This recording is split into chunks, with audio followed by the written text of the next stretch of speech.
በክብር ይገለጣል ዘመኑ አልቋል ንስሐ ግቡ ጌታ ኢየሱስ ጌታ ነው ኢየሱስ ያድናል ፊልጵስዩስ ምዕራፍ 3 ቁጥር 21 አለባለ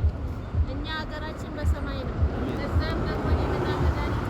ነው ጌታ ኢየሱስ ክርስቶስን እንጠባበቃለን ኢየሱስ ክርስቶስ ይመጣል እየጠበቅነው ነው ንስሐ ግቡ አትዘናጉ አዋጅ አዋጅ አዋጅ ኢየሱስ ይመጣል ተዘጋጁ ንስሐ ግቡ ኢየሱስ ያድናል ጌታ ኢየሱስ ክርስቶስን እንጠባበቃለን እርሱም በሁሉንም እንኳን ለራሱ ሊያስገዛ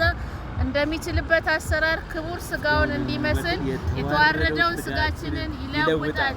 ኢየሱስ ክርስቶስ ይመጣል እንለወጣለን አሜን ከእርሱ ጋርም ደግሞ በክብር ለዘላለም እንኖራለን ኢየሱስ ሕይወታችን ነው ኢየሱስ ሰላማችን ነው ኢየሱስ ረፍታችን ነው ንስሐ ግቡ ኢየሱስ ይወዳችኋል ኢየሱስ ፍቅር ነው ኢየሱስ ያድናል